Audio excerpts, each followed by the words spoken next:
Today, I have a very special guest. She's back on the show, Bif Naked. She is an international recording artist, award-winning author, humanitarian, and breast cancer survivor. And she's here today to talk about her documentary, Bif Naked. And I am so excited to have you back on the program. And Bif, welcome. Just Oh, I'm excited to be here. I'm excited to be here. We've been friends for so long. Um, yeah, it's so good to just catch up and be on your show. Thank you for having me.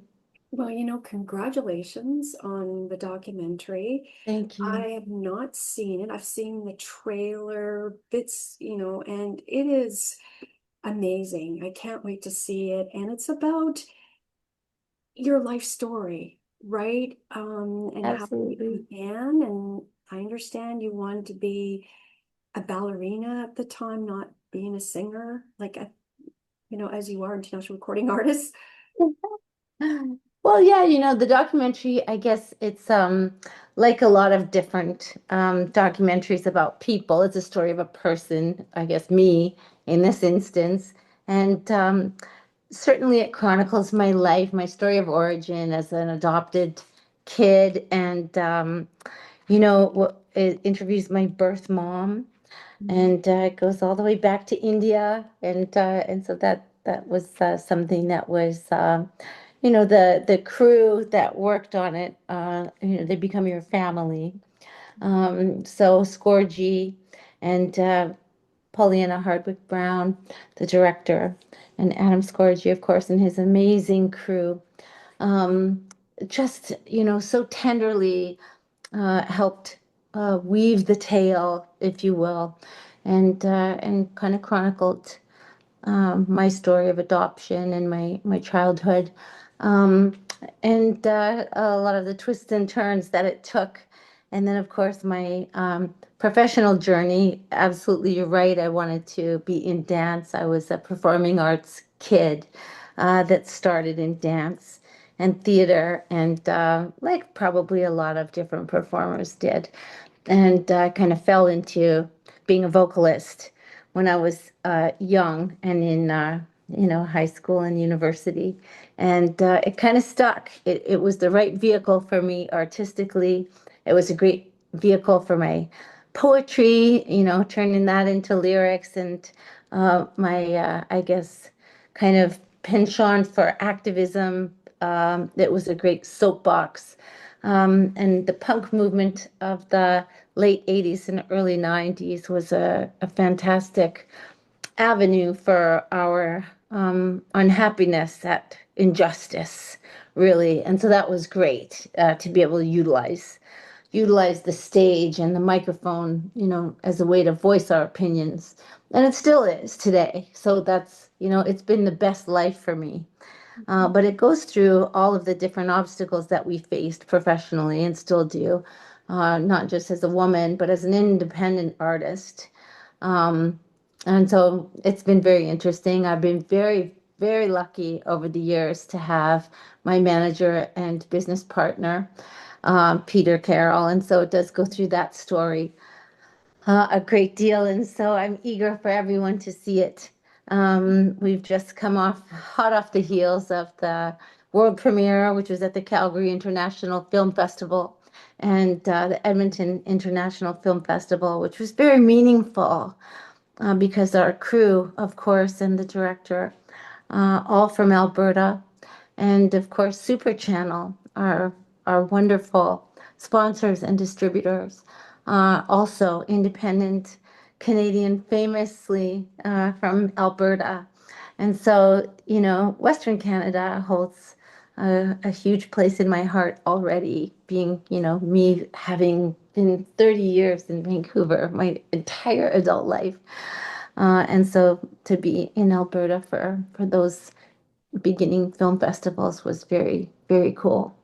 Yes, yes. And we need independent films, right? And we need and you're gonna be at the Rio, I understand, November the 4th. That's right. Yeah, so how exciting is that? You lived in Vancouver and then you're coming back on November the 4th. And Biff, was it difficult to tell your story or going, because it's a lot of research, a lot of because your book behind me, which I love, just Thank you. I really love it, and I just wanted it on display today. I have it on display, but more on display. But was it, you know, somewhat like the memoir that you've written, and how was it easy really to tell your story, authentically, which you are? It was, well, in the documentary, I couldn't hide behind the pages. It was kind of difficult to tell some of the really tender stories about some of the violence that I have experienced as a young person and as a young adult, certainly. Those are touched upon in the documentary. Of course, I was a runaway when I was a teenager, and as a kid, I met with a lot of misadventure that I do chronicle in my book, and of course, I do write about it in many of my song lyrics. And so, yeah, to discuss that stuff very candidly in the documentary is hard, um, and it is, it is difficult, and there are a lot of tears for sure. But it's important, and it is something that I think, people will, unfortunately be able to relate to.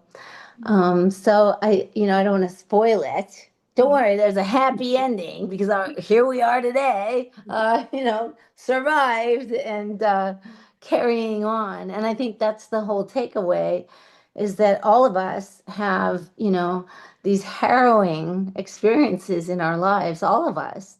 And we do overcome all of our obstacles, no matter how big or small, and we carry on. And, that's the great thing about being human is that we do have these uncanny abilities, all of us, every single one of us, to pick ourselves up time and time again and keep going and keep running and keep singing. And, uh, and so hopefully that's what everyone will be able to see in this documentary. And hopefully, when they leave the theater, they will feel a sense of empowerment, really, or inspiration to be able to themselves carry on Mhm. and keep going. And also, like, forgiving others, but forgiving yourself, perhaps, like, going through, and so you have a platform, and you're helping others through sharing, you know about your journey. And and the feedback, you want people to get that, but also too, like how we just describe the documentary, like it's powerful, it's raw, it's your journey, and you're sharing it. Well, I hope that everyone really, I hope that they are uplifted Hmm. from this film. I know that. I was because a lot of the footage that is in the movie I haven't seen before myself. We are old enough that we were around before cell phones. We were Yes. around before these digital media um, types. And so I didn't see a lot of the footage that they found, this archival footage from early band performances that I myself saw for the first time Yeah. in this film. And so, I mean, it was overwhelming for me to see some of this footage. And, so like the audience, I too am seeing it for the first time. And I found that I was overcome every time I watch it, and I just marvel at these kids, these naive kids on the screen, my bandmates and myself. And I just think it's amazing, and it makes me really happy. I think of kids today in bands or art groups or anything that they're doing, and I just think, you can never give up on what you're doing, whatever it is, whether you're in a young sports team or a band, just you have to just keep going. I love that, and talking about the film, how long was the process like? And how did you how did I think it's Adams Gorgie or I Yes, Adam Scorgi. so tell the viewers, how did it, start, the process and how you got to work with Adam. Well, again, as always, I always have to blame Peter, my manager. So Peter's been my manager for over 32 years. Mm. And like always, he always has these amazing ideas. Just like my book, Ibifficus, I had no inclination to write a book. Peter did. And he nudged me gently at first and then really pushed me to write a memoir. I had no desire to write a memoir. Peter really thought it would be a wonderful idea. And so he pushed me to do it and got us a publishing deal with HarperCollins. And Peter was working with Yaz Talat, who's an artist that I worked with before and have toured with. And Yaz has a production company with our dear friend Gabriel Napora from Trident Films, and they were working on a feature film based on the book Ibifficus. And so that's still something that we are busy doing. And Peter was bemoaning the fact that he kept getting approached to do documentary on my life, and he didn't have any desire to do it. And Yaz and Peter were talking about it, and Yaz suggested that they go ahead and do a documentary and introduced Peter to Adam Scorgi. And so Adam and Peter, of course, were like two peas in a pod, if you will. And Adam is a very successful documentary filmmaker, and brought in his team and brought in Pollyanna Hardwick Brown, and it was like magic. And they were perfect, and we all became this incredible family working together over almost 4 years. And I Mm. trusted them uh, completely. They told my story better than I could have, really. And they just were so, I guess, just they so gingerly and perfectly, carefully, um, you know, told every aspect within the time limits that we had. I mean, couldn't be a 4 hour picture. We had to, work within a certain amount of time. But it was really beautiful how they really honored, everyone in the film. My birth mom is in the film being interviewed, and um, my bandmates, Chico Miss O'Malley and Doug Fury, with whom I've played for, 2 decades, over two decades. So it's really a labor of love, and it's a love story. Wow. Uh, yeah. It's it makes you reflect on your journey and how you can help others, and being at the, as you were mentioning, the Calgary International Film Festival, Edmonton Film Festival, and that must have been amazing to be there and meeting people afterwards and sharing your journey on screen. Do you have any testimonials? I know I talked about feedback, but if I may, I'd like to, if there's anything that stood out as far as a testimonial. Well, the evening unfolds like we, of course, do the film screening, and then we do a Q&A and performance um, right there in the theater. And it's very moving for me to uh, be able to stand on the stage and kind of experience everyone's tears along with my own. I really get overwhelmed with the audience's reaction. I feel a little self-conscious, and just I'm overcome because I can't believe that they become so emotionally invested with me in the story.